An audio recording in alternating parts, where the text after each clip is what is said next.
All right, everybody, welcome to our Branchpoint breakdown segment.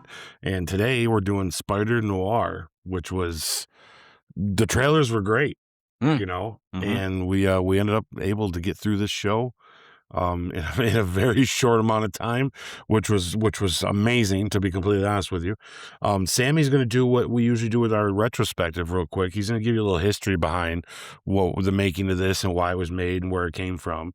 And then we're just going to give you guys a nice brief little, not going to go by episode, but we're going to talk about certain things and certain stuff that we like and things we don't like and what we overall thought of it, and try to give you somewhat of a look into it. It's a little tough to go too in depth with this long of a thing in this short of a time. But we'll give you our best, see how we feel about it. And just so you know, I'll put it right up there right now. Spoilers ahead, guys. Sammy's going to give the history, but when we get talking about how we feel about the thing, we're not necessarily going to go point for point spoilage, but there are going to be things we're going to say that you would want to, if you don't want to know, go watch the show and then come back. We're freely going to talk about it. So if we say something that ends up becoming thought of as a spoiler, we apologize in advance. But this, like my brother said, this is your warning right now. Yeah. All right. So a little bit of a history behind the show for this guy. I'll start off by saying that Spider-Noir, this is season 1. This is the first time they're doing it. It was released on May 27th, 2026, like 3 days ago. The main cast includes Nicolas Cage as Ben Reilly the Spider, Lamar Morris as Joe Robbie Robertson, Lee Jun Lee as Felicia Cat Hardy, Karen Rodriguez as Janet Ruse, I'm gonna say that. Abraham Papula, as Lonnie Lincoln / Tombstone, Jack Hudson as Flint Marko / Sandman, and Brandon Gleason as Finbar Finn / Silvermane. All right, so a little bit of the history, guys. The history of the Spider-Noir series is actually tied to 2 different things happening at once. Sony trying to expand its Spider-Man universe beyond movies, and the surprise popularity of the noir version of Spider-Man from Spider-Man Into the Spider-Verse. The original Spider-Man noir character debuted in Marvel Comics in 2009, created by David Hine and Fabrice Spalowski. Sorry if I mispronounced your name, sir. Instead of modern New York, the character existed in a dark, pulp-inspired 1930s world influenced by detective movies and classic film noir. The version became much more mainstream after Nicolas Cage voiced the character in Into the Spider-Verse in 2018, the animated movie. Fans loved the over-the-top black and white detective style, and Sony quickly realized noir had standalone potential. Around 2020, Sony began looking for streaming partners to create television projects connected to its Spider-Man-related rights library. Amazon eventually became the key partner through MGM Plus and Prime Video. The series formally entered into development in 2023 with Oren Uzel leading the project. Uzel had previously worked on films like The Lost City and had a strong interest in noir storytelling. Sony also brought in Steve Lightfoot, who previously ran The Punisher. Meanwhile, the creative producers behind the Spider-Verse films, Phil Lord, Christopher Miller, and Amy Pascal, stayed heavily involved. Originally, the show was simply called Noir. Nicolas Cage officially signed on in 2024, making his first lead television role ever. The project evolved from being a direct adaptation into something looser and more experimental. Instead of Peter Parker, Cage plays Ben Reilly, a burnt-out private investigator in 1930s New York. Sony reportedly wanted the freedom to avoid direct MCU continuity issues while still using recognizable Spider-Man mythology. One of the biggest stylistic hooks became the dual presentation format. Viewers can watch the show in either full black and white or color. Nicolas Cage said he intentionally performed scenes with old-school noir acting rhymes in mind. The series leans heavily into detective fiction, gangster imagery, and shadow-heavy cinematography rather than traditional superhero action. The other big question, how can Sony do this without Marvel? Comes down to one of the most complicated licensing deals in Hollywood history. And we'll just touch on it very briefly for this, guys. Back in the 1990s, Marvel was financially struggling and sold their live-action Spider-Man film rights to Sony Pictures. Sony still owns exclusive live-action film rights to Spider-Man and associated characters. That includes many TV rights as well, especially long-form live-action television. Marvel Studios only uses Spider-Man in the MCU because Sony and Disney made a partnership agreement beginning with Captain America: Civil War. That means Sony can independently make live-action Spider-Man movies and shows. Marvel Studios cannot freely use Spider-Man and Disney Plus live-action shows without Sony approval. Sony owns the long-form live-action television rights connected to Spider-Man. This is why Sony made the Venom movies, Sony made Morbius and Kraven the Hunter without Marvel Studios creatively controlling them. Sony can make Spider-Noir with Amazon, but Marvel Studios cannot simply put Tom Holland's Spider-Man into Disney Plus live-action series whenever they want. What makes the current situation unusual is that Sony and Marvel are simultaneously collaborators and competitors.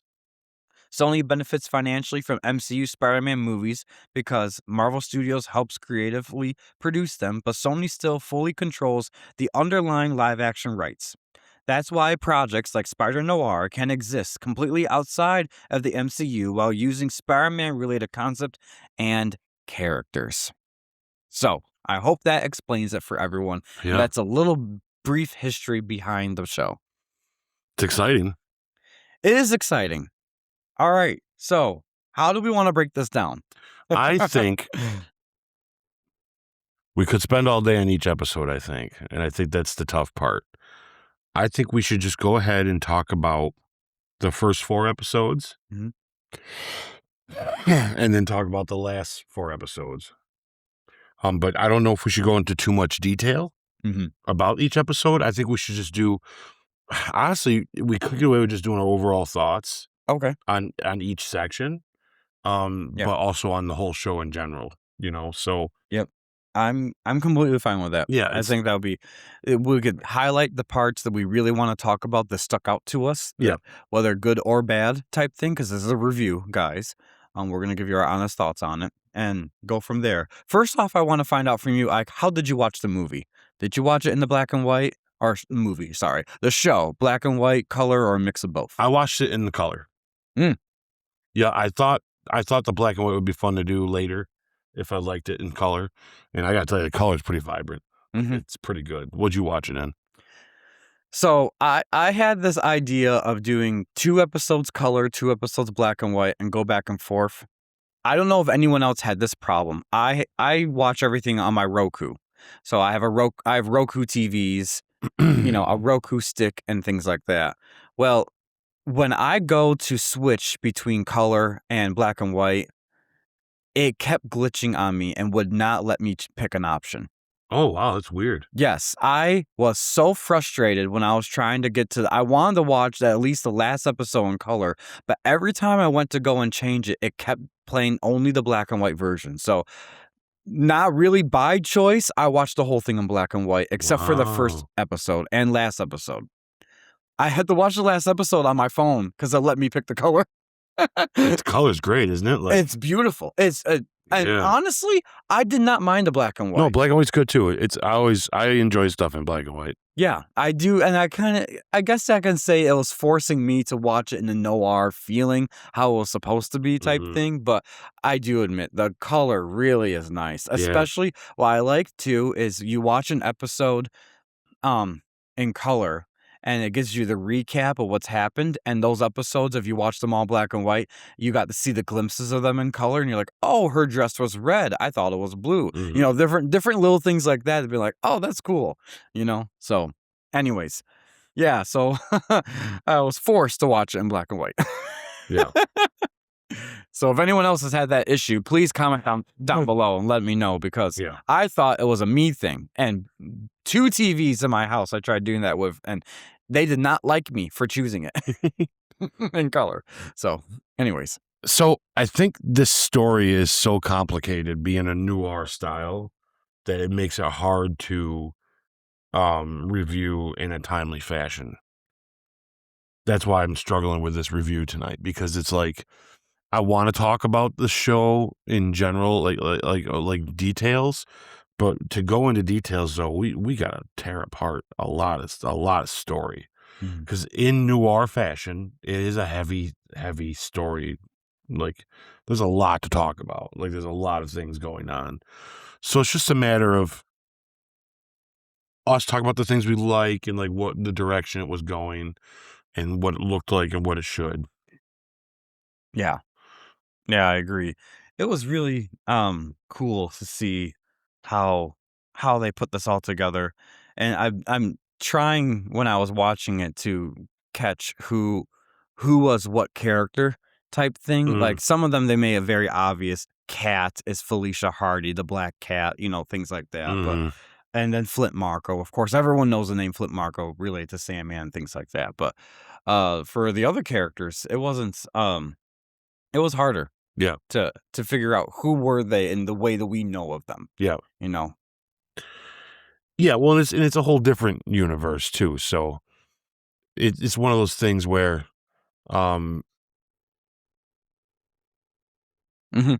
where I didn't know a lot about this anyways. Spider-Noir, it's all kind of new to me. I honestly still haven't seen the Into the Spider-Verse and all that, none of those. So this is all, to me, this whole multiple different kinds of Spider-Man is like kind of a new thing anyways. Yeah. Spider-Man wasn't a comic book I read growing up, and like the stuff I stayed in contact with growing up anyway, so it was kind of tough for that reason, But thank you, Ma. But yeah, it's one of those things where I will say this. This is perfect for Nicolas Cage. Yes. Like, if we're just let's just start right off the bat. We're kind of beating around the bush because I want to get into detail, but I don't want us to spend 3 hours on this either. Yeah. So I will start us off, and I like that it's like the opposite of Ant-Man, Uncle Ben for him. The situation with Ruby actually made him like stop being a vigilante hero, when like usually that was like the catalyst for Peter Parker or for Spider-Man to be Spider-Man. For him, it's like, oh no. And then in typical noir fashion, down on your luck, life sucks. And like it's like, I'm still gonna do my job. I like that he's still a photographer, like in a way, because he's a private eye. And Nicolas Cage, just, man, I'm telling you guys, don't sleep on Nick Cage. Like, he's awesome. And I think he's great in this role. How do you feel about Nick Cage in this?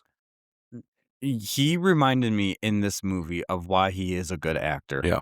And I think that it's been so long since he was in the quote unquote limelight enough, because there was a time where he was in a lot of like big budget movies and things like that. He's never done shows, and it's funny, I didn't even really realize that till I did the history of this, that this is his first show he ever did. But gosh, it's just like you said, don't sleep on Nicolas Cage. Yeah. I don't know why he hasn't been involved in too much stuff, but we need him in more stuff. Well, he's in a lot of stuff. He's just in a lot of crappy stuff. Yeah. Oh, yeah. I think that's yeah. I think that's something it's interesting with him. It's like, I do feel like, though, this was catered and tailored for him, though. Oh, and his performance. Oh, it's spectacular. Oh my gosh. I tell you, I didn't. I love him as Spider-Man. I first didn't think I was going to be interested in this. And then, you watch the trailers, and we were interested in the trailers. We covered them on the show, things like that. They were good. But, you easily can make a trailer look good. It's when you get into it. And I honestly will have to tell you, I enjoyed this show. Yeah. I enjoyed the show for what it was. And it did help it wasn't connected to the MCU. I didn't have to think of anything else other than just what was right there. You know what I mean? I couldn't agree more. Yep. I love the whole style, the 1930s America, New York.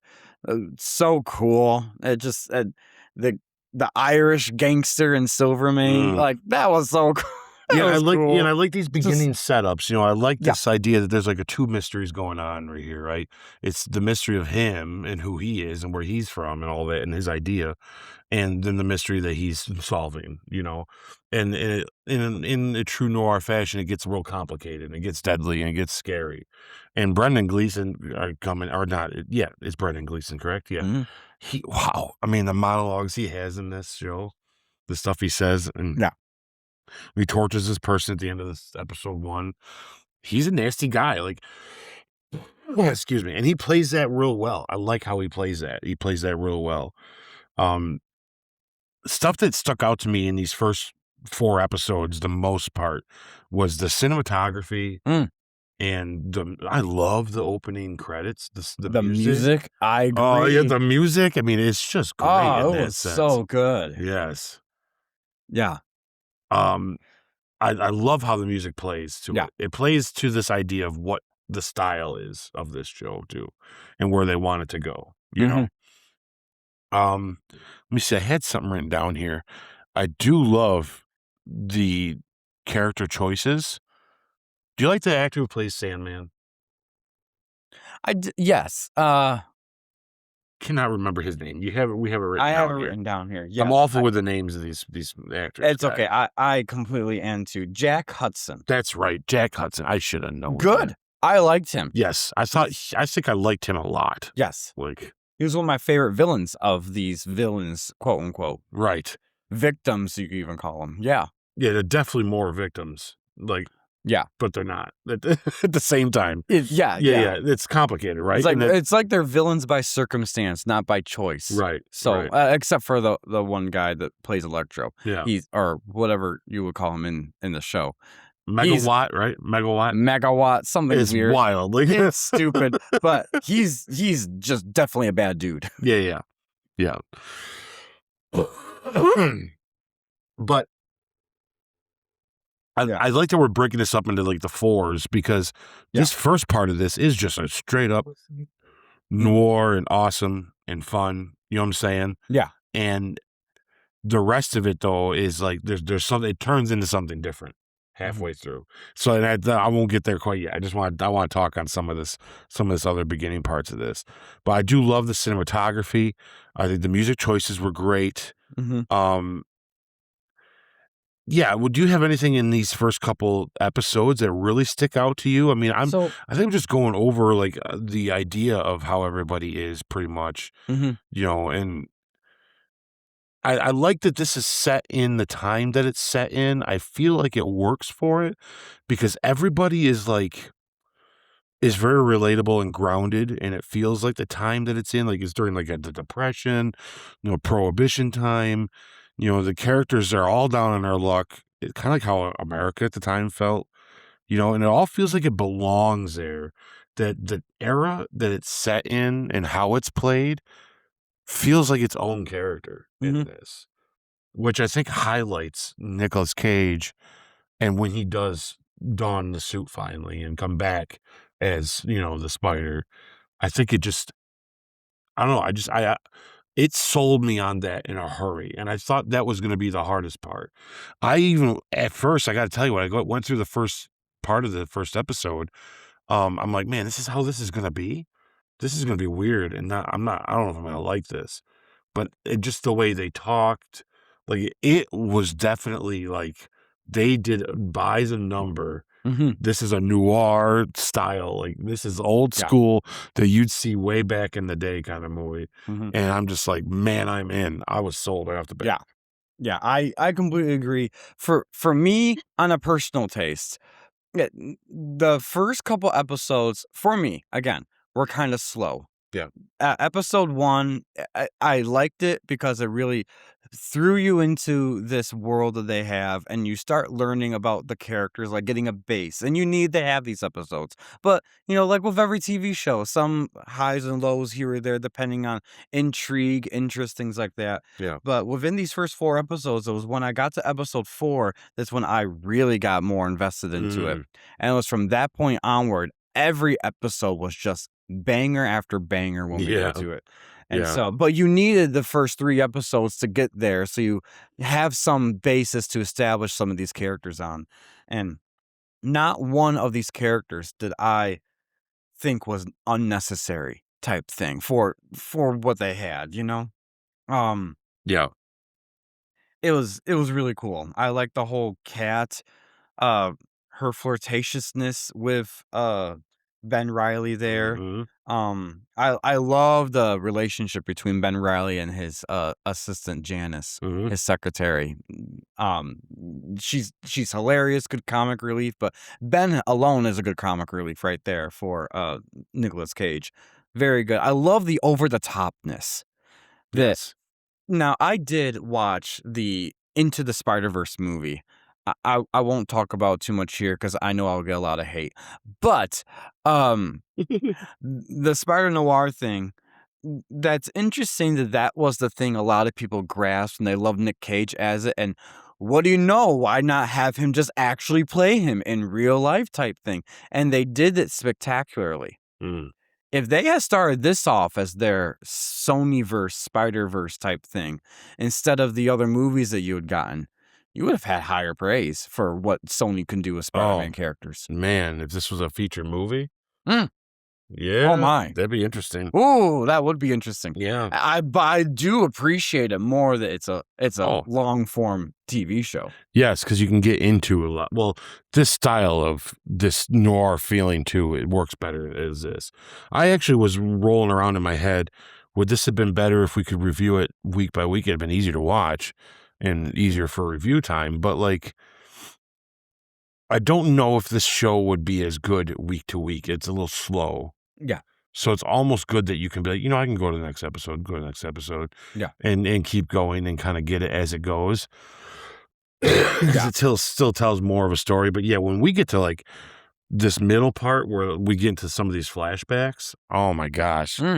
I'm sold on this the World War I flashback. Yes. I am like, good. This is getting awesome. Like, I can't get over it. No, and I agree with you. I think that the whole series is one drop, or the whole season is one drop was smart on their behalf. Yeah. Because had they run into the early on slowness, would they have gotten the traction to continue on type thing? Right. And thankfully they decided, let's just drop it all at once and see what they say, because I think they're going to get higher praise for doing that way. Yeah, I agree. It's kind of like when we reviewed Daredevil Born Again, season 2, and they dropped 2 and 3 randomly, 2 and 3 at the same time. But if they had just dropped them separately, 2 would have been a huge letdown, and 3 was such a high. Agreed. So I think that they were smart the way they did this for marketing purposes. And then it does this thing where it like turns into this pulpy body horror. Yeah. Like it really harkens back to the 30s and 40s, like creature feature, old school stuff. And I was like, yup.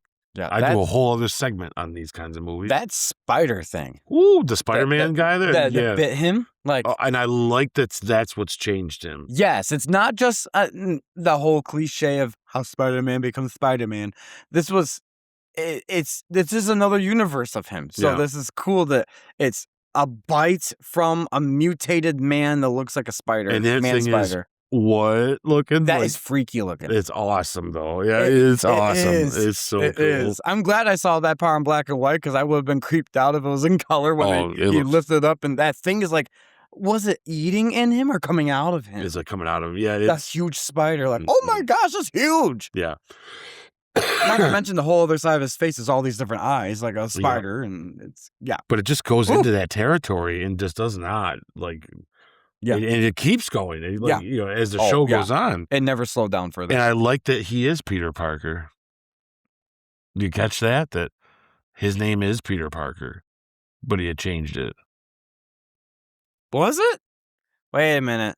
I didn't catch that part. Am I tripping here? No way.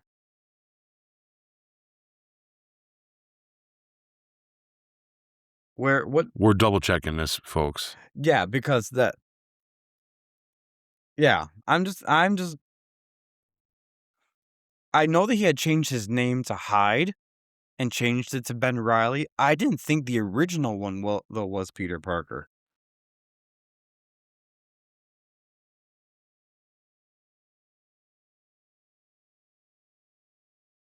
Bear with us, folks. Yeah, sorry I'm sorry if you're listening on the audio version of this podcast. We do have a video version, by the way, just to plug that in there while we do this, and might as well. But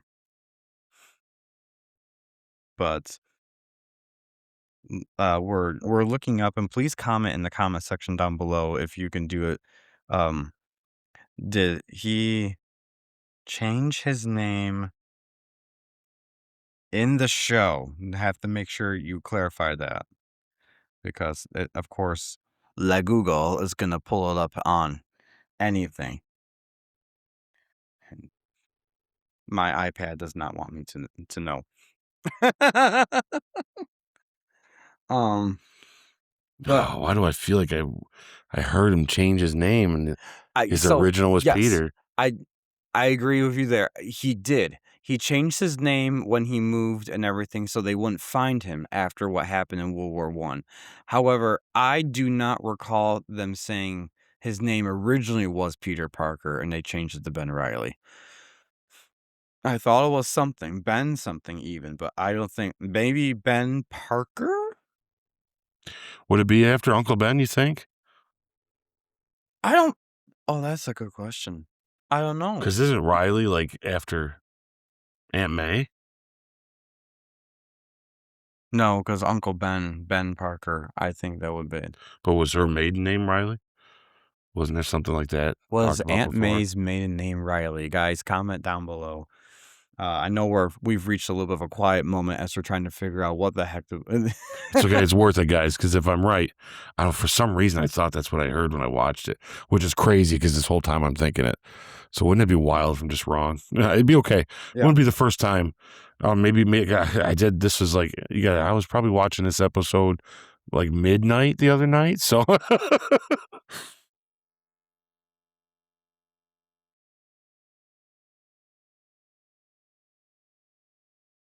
Okay.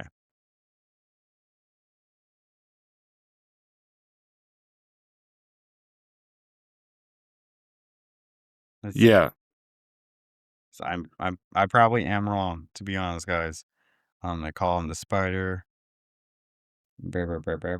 So yeah. In Spider-Noir series, Ben Reilly, played by Nicolas Cage, originally went by the name Peter Parker.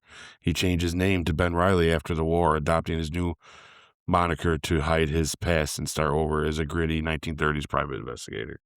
Then I stand corrected, guys. Yeah. Ike is right. I didn't catch that, which I'm shocked I didn't catch that. That's wild, right? I knew he changed his name, but I never paid attention to the original name. Maybe it was just under the tongue, the breath enough, but I'm sorry. Yeah. All right. That aside, thank you for bearing with us for that slow moment there as we're trying to figure out it's funny, you can't get away from spoilers, but to look one up was almost impossible for like 4 minutes, guys. Like, right? This is the weirdest thing in the world. Like, anywhere else it'd be like, guess what? It's like, oh, I didn't want to know that. I type it in and it's like, maybe no. Yeah. Should we tell you? No. Yeah. Anyways, so yeah. All right. Continue on with whatever you were saying. I don't remember. I just like that his name was. Well, I'll tell you.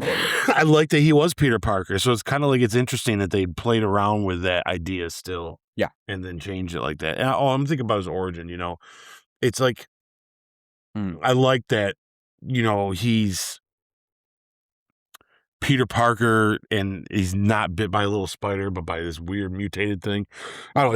It's just wild to me that they went this direction with it. And maybe it's something that was already known. I didn't know it. This is all brand new, right? Like is this based on a specific comic book? There is a comic. Okay. So I have had no idea. Spider-Noir. And I don't know how much of the comic book is true because I haven't read an ounce of it. So maybe this is real close, and maybe it's not. I don't know. But yeah. So how do you feel about that now that we know for sure he was a Peter Parker, at least, and in his world? I think that's cool. I think it's interesting. It definitely does show you that this is like a different type of Peter, or this is a different type of Spider-Man that we know of. And obviously every part of it is a different type of Spider-Man. But It is. I honestly have to say, I like this. I like the actual Spider-Man, like the Peter Parker Spider-Man that we all know and love.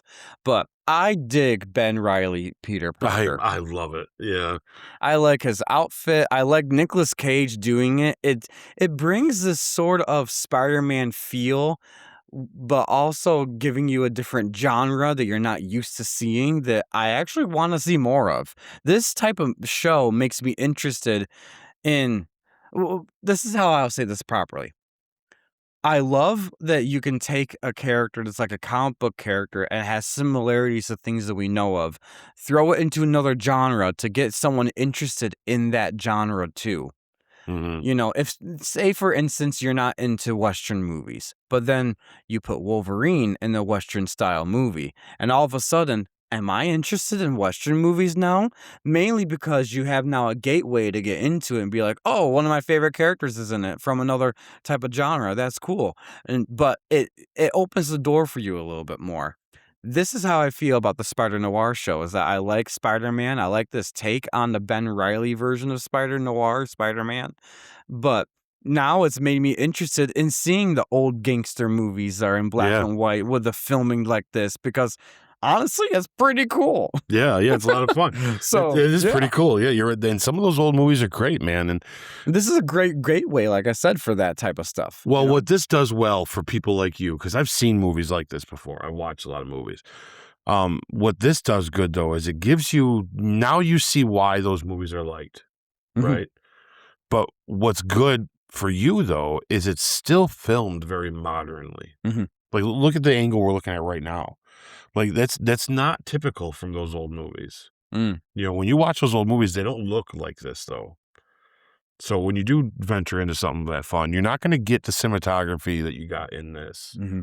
You're going to get the kind of movie, though, which is very interesting, because I often have wondered what some of those old movies would look like if it was with a modern eye, rather than, like, don't change the actors, don't change any of it. But what would the cinematography be now? Because now it's this. You'd get like this. You'd get this. This is like a blend of both then, because there are a lot of times 100%. when they're just talking back and forth, two characters to each other, the way that the camera is angled, you could tell it's an older style type of film, like where it's like looking up from here type thing, or it's like super close on one spot and be like, okay, I get it. I see it. But like, that's a typical shot. But see, but certain, like that right there, the follow to the where that follows his hand to hanging up the phone, you didn't see that in those movies. That's modern. But the That's shot modern. before, where it's the cops versus the gangsters shooting the Tommy guns type thing, that's typical. Yes. That's like, so it's a heck of a mix, and that's what makes it work. Like, some of the shots are almost, there's so many moments that you could, like, pause and make a poster out of. Like, look at that shot. There's a poster. Look at that shot. There's a poster. So many times, And I think that's what makes this great. Is it's a great introduction to people into a genre that would scare them away because it would be old timey. You know what I'm saying? And the fact that they made it that way works. Yeah. And I love that this goes the weird, monster kind of thing. Yes. Even his Spidey sense is different. It's not so much danger as it is, like something strange happening. Or even goes further, like when he's thinking of things, when they reveal certain things that he's thinking of, and like that he is in the mystery itself, it's like the Spidey sense is going off in those sense too. It's not just during moments of, bad things can happen, you know what I mean, or something bad's happening. Oh, it's interesting the way that he's this is the most arachnid Spider-Man's ever felt. Is in this. To be honest with you. I agree. Yes, exactly that. And now my TV decided to play it. I'm not even touching it with the remotes, guys, and we have it playing in the background, but now it decided to play it in color. There's something wrong with Roku. That's what I'm just going to blame it on, because it looks phenomenal in the color. Like, oh my, all the nightclubs in the cityscapes in color is awesome. Special effects. Oh, so cool. Oh, the bright colors. Anyways, I'm sorry. I'm seeing some of this for the first time because, like I told you in the beginning, guys, my TV did not like it when I pressed the color button. They're like, no, you're seeing it in black and white. I'm like, okay. So now it's deciding to change. It looks great in color. Like, looks fantastic. Yeah. Anyways, I'm gonna jump ahead to the last 4 episodes then, since for sounds sure. like we've been talking a little bit about him anyways. But from that 5th episode, Betrayal, onward, where you learn about his past and the doctor gets introduced and she's actually trying to help them, but at the same time, it's making their condition worse. And his friend Lonnie he's trying to make a big name for himself, of course, as African American of that time period and things like that. He could be able to be a big name, and so he's going to release a story and all that. I love the whole thing about that because it makes sense, but at the same time, it's like, oh, just let them do an experiment on you, and then you see the flashbacks of they did experiments on him somewhat against his will to a degree, which left him like, as he described, they cut me open. Put me back together again and couldn't figure out what the heck's going on with me. And so I get it. He didn't want to be part of that anymore. But then at the same time, the doctor's actually finding a cure using him and how she dies and the whole thing. It's so good. It was just great storytelling. It's smart. Very smart. Each episode I did not get bored with. I actually was intrigued to learn more about each of these characters, how they got to where they were at, what's going to happen to Ben Reilly and to the doctor and to Kat there and things like that. And it was really good. And then of course the Electro, what we call him again? What was his name? His name's Megawatt. Megawatt. Yeah, that's so weird. I just keep saying Electro because I really is this version of Electro. But he's something. He's funny too. Yeah, he's wild. Yeah, wild, funny, scary. He's got kind of that voice. Yeah, you see. Yeah, he's got kind of that. Yeah, you see, like feel to him. Like like, this should have been Ronan voice. I would have loved it if Ronan was that. Yeah, you see, we're gonna destroy everything. Yeah, yeah, Thanos, I'm coming for you next. You see here, you hear? I would have been. It's better than what we got. Yeah, but Nicolas Cage does that voice so good. Oh, he's great when he's impersonating, like another journalist or no, he's impersonating a cop, getting information from the other cops. Yeah, you see, and he's talking that specific way. To every one of them, it's so well done. Yeah. Oh, Nicolas Cage hits it out of the park. Oh, it's fantastic. Yeah. So, anyways, I like this whole. I think Brendan Gleeson kills it as the main. Oh, so good. Yeah, I love him in this. His monologues that he gives, the one he kind of gives towards the end. I don't know if it was towards the end. I can't remember what episode specifically, but I do remember what he said. I like that his character is like. It's not about winning, really. He just loves the fight itself. Yes. Yep. Yes. It's like, boy, I like this guy. Like, he's interesting already. I dare say I like him more as a villain than I do Kingpin. Oh, that's a hot take. Daredevil. Yeah. It's just he's more menacing. To me, this is Kingpin a little more with it. Yeah. I'm with you. I could agree. Yep. That's the nice way of saying it, because I always thought the Kingpin kind of has like a little bit of a touch of something just because of some of his mannerisms and all that. Like, he doesn't know how to cope and do it, but yet there are times where he could be very sentient and very there and very with it, and there are times where it's so like it's almost like there's something going on there. But this would be him if he was sentient full time. Yeah. This is exactly how he would be. Yeah. So. And I love him in this, so I think he's great. I think he's scary. He feels unpredictable. Yep. But he eats the screen up too every time. Even like when he dies, it's like he's like, I'm just glad it was you. Yes. It's like, wow, what a great way to go. I'm just happy it was you. And it's like, in just how he said, he called her doll, right? Or something like that. Yeah, it's just so smart.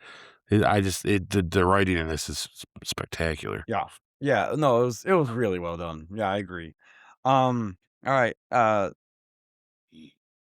guess the next thing that we could talk about to move it along, if do you have a hot take for this show? No, but let's touch on the ending though, real fast. Okay. Yes. Did you like the fight at the end? I did. Kind of like that last showdown in the street there. Yeah, I liked it. It was probably one of the only times where they really worked on the geometry type of things and how he would do this, how the electrocution would happen, he'd go out and all that. I didn't mind it. I thought it was good. I liked that it felt thought out. Yes. That it was like it wasn't how much action can we do. It's let's make sure the action we do is meaningful. and Nick Cage is kind of brutal as this Spider-Man. Like he's pretty brutal. Throws him in front of that train. Like that is wild. Like I'm like, whoa. He gone. Yeah. Like this is it's definitely good. But we can move on to the rest of that. I'm surprised. That end fight I did like it a lot. I think the special effects held up, and I like that Sandman ultimately, is a good guy. Yeah, I like the direction. They kind of keep that for him. I agree. Yeah, I like the director style. I like the cinematography, the action, visual, CGI, top notch, and it felt organic in it, which was really cool. The music, of course, we talked about. That's a heck of a opening. Fantastic. Credits song. It's perfect. Her voice, it was captivating. It made me want to listen to more. It was just perfect. Anyways, and then when it comes to like the casting and performances for me, like I can't really give too much of like I'm only thinking of this person, only thinking of that person, because they're all casting wins. They all did great performances. Nicolas Cage, I probably would have to give as the best performance. Just I do too. He blew me out of the water for that more than anyone else. But and I can't really say too much of a most surprising performance because I really personally didn't know too much of these other characters, so I wasn't expecting too much. Yeah, I don't know the other actors as well either. I mean, I've definitely seen them in some stuff, but the only two that really stick out to me is him and Brendan Gleeson. So, of knowing wise, I think everybody played their part right to a T. Exactly. Yeah, I completely agree. Yes, and I can't think of any because I don't know the comics or anything about this. To me, there's no wasted potential of any of these characters. Yeah, no missed opportunities. And what's great is if this is going to get as well received as kind of like how we're giving it, they're going to do a season 2. They're going to keep going. And I think your hot take, and forgive me if I'm jumping ahead. Do you have a hot take for this show? I guess I could consider a hot take. I don't know. I'll let you say this hot take then before I give another one. But go ahead. So my hot take isn't really so much for the show itself as this is, I want to look out there into the eyes of the Marvel Universe and say, Disney Plus, you should be taking notes. That was mine too. Because this is just an Amazon show that, we're probably going to get a season 2. We might not. I hope we do. But this is, why isn't our Marvel TV shows like this? My hot take was exactly that. The Disney Plus wishes they had this. Yeah, like, are you guys paying attention? Because this is what your show should be like. To a T. Exactly. End of story. Exactly should be something like this. Yep. That would gauge a lot more interest in the whole Disney Plus brand for the Marvel part. What a great show. Yeah. This was better than Daredevil. I enjoyed this more than I enjoyed Daredevil. I mean, maybe sentimentally, it's tough to say that about the Daredevil, but if you sat back and looked at the enjoyment at what you were given to see, you got way more out of this than we got out of Daredevil. Yes. Yeah, this is actually the scene I was talking about a moment ago. It was very funny to me how he's acting his way through all these different police officers and their injuries, and it's so good. Yeah, I agree. I think the thing about the Daredevil, comparing Daredevil to this show, for me at least, is Daredevil has some, like you said, sentimental value because of the Netflix one. They're bringing it in here. They're doing big things of it, big swings. I get it. Daredevil, when it had highs, had really good highs. When it had lows, they were really low lows. This one, it stayed consistent, and it only increased. It never decreased. And maybe it was because I didn't have any sentimental attachment. I enjoyed this a little bit more than Daredevil. Yeah. I like Daredevil. Don't get me wrong. I will praise all the great things that are about it. But Daredevil, every week, I'm going into it expecting something or looking for something, where in this one, I didn't have to think about that stuff. And I think that's when we were talking about before the Fantastic Four movie, and we'll get that into a retrospect.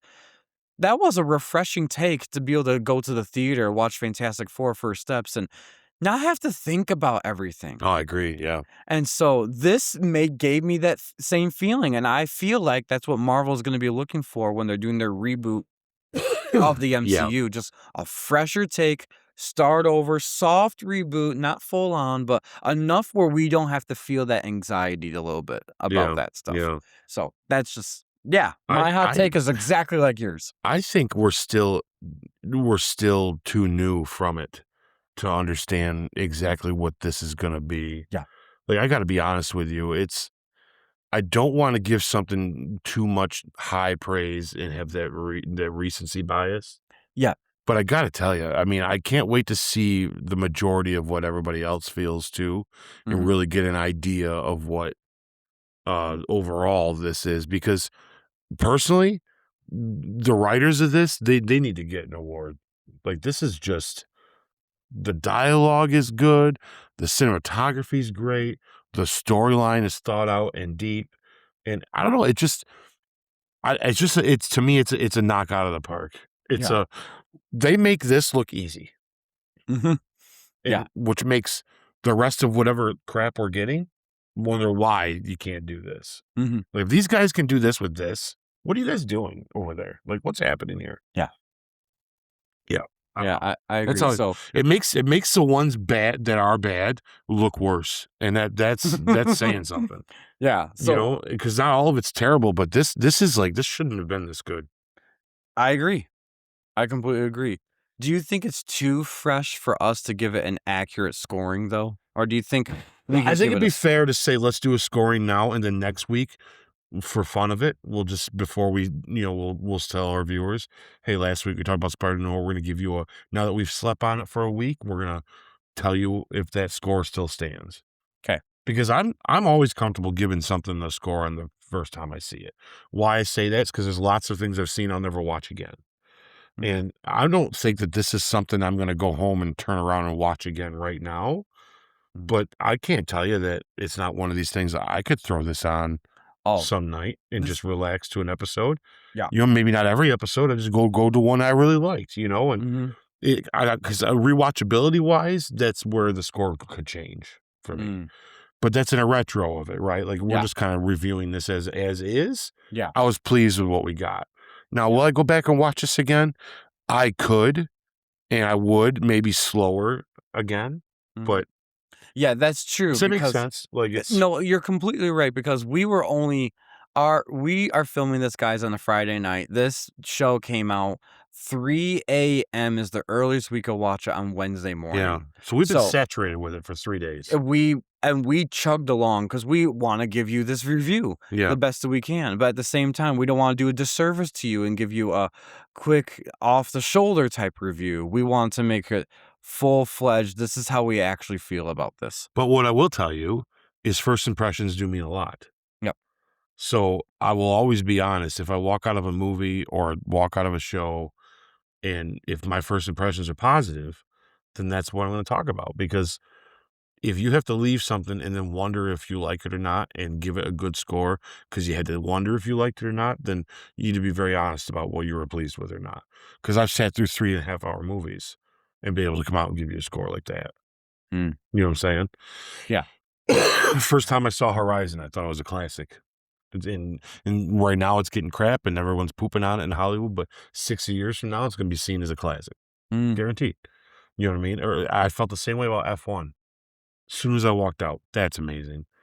And I've watched it 7 times now and I feel about it the same way. So same way, yeah. I don't think that this is going to be rewatchability wise as high, but I don't know. I haven't rewatched it yet. So that's why I'm saying, let's give our initial score now and then maybe give us a week or 2 and we'll kind of like revisit and say, hey, look, it's been 2 weeks. Give us some time. I want to watch it again slower. And then we'll tell you, yeah, that stands or no, it doesn't stand. Yeah. Okay. That's fair, I think. Do you want to go through like each thing of a score? Do you want to just give a final? Let's just give a final. Yeah. Okay. What would your be? I'm gonna give this a solid. I think this is an easy 8 out of 10. I literally was gonna give it the same thing, 8 out of 10. For what it is, absolutely. I think it's a great time. Yep. So at least for the initial part, and we'll tell you if this stands true within the next couple weeks or so on our podcast, guys, the next couple episodes. But the official Goodell Multiverse score for Spider-Noir Season 1 is an 8 out of 10. Yep. In other words, if you haven't watched it yet, or maybe you're not so sure is it going to be good or not, we encourage you to go watch it, Yep. make an informed opinion of yourself, and come back to this podcast and let us know in the comments below what you think about the show. Yeah, it's worth your time for sure. Definitely is. Is there any more closing remarks you want to give on this guy? Or hey, no, for a quick 1-sentence final remark is Disney Plus, you need to take notes. Take notes, because this is when you guys start making new Marvel content after these movies and it's all brand new and we're not supposed to know the shows. This is the kind of stuff we want. This is what we want. You want to know what we want? We don't want the She-Hulk we got. We don't want these half-hour episodes of things. We want this quality. This reminds me of, you know what it reminds me? I'll be honest with you, and I'm just going to throw this out there for the hell of it at the end. This reminded me of how I felt after we saw WandaVision. That level. Because it was like, we never seen anything like that before. Yeah. So when they did WandaVision, we both looked at each other. We're just like, okay, this is going to be cool. If this is what we're going to get out of their shows, then I'm excited. And that's how this show made me feel. Was this is what we're going to get out of this kind of stuff? Because part of me was like, man, Spider-Man and a whole different thing. Nicolas Cage, he's great, but it's Nick Cage. So we're not sure. You never know, because sometimes he's in things, man, you know, and then we watch it. And I'm just like, what? This is like, why hadn't this already been made? You know, it's like, what's going on? It's a no-brainer. This is awesome. I felt the same way when they did WandaVision. It was so creative and so good and written so well that made me go, that's what we want. This reminded me of that. Could you imagine if this was one of those shows, or this is the second show after WandaVision on there? This would have been amazing. We'd have been like, oh my God, they got something here, you know? You know, they need to take look at this. Look at this. You can have these good side Elseworld style shows that don't have anything to do with anything else, and look how good they can be. You know? Yeah. The only other one I'd point to that is this good is the Penguin, but that is actually still part of a bigger universe, though. Yeah. You know, but still, it's that kind of good. Yeah. All right, guys. Well, let us know in the comments below what you think of the Spider-Noir show. If you haven't watched it yet, please go watch it. And also, please like and subscribe to our podcast, because we do need your help and your support, guys. Comment and share with a friend. And I guess now we're wrapping up our Branchpoint breakdown segment. We're on to our final segment of the episode, the piece de resistance, the bread and butter of this whole podcast, what we're here for. What are we reviewing, Ike? We are going to be doing Avengers Age of Ultron. Oh my God. Retrospective. Yes. Oh boy. All right, guys, here we go.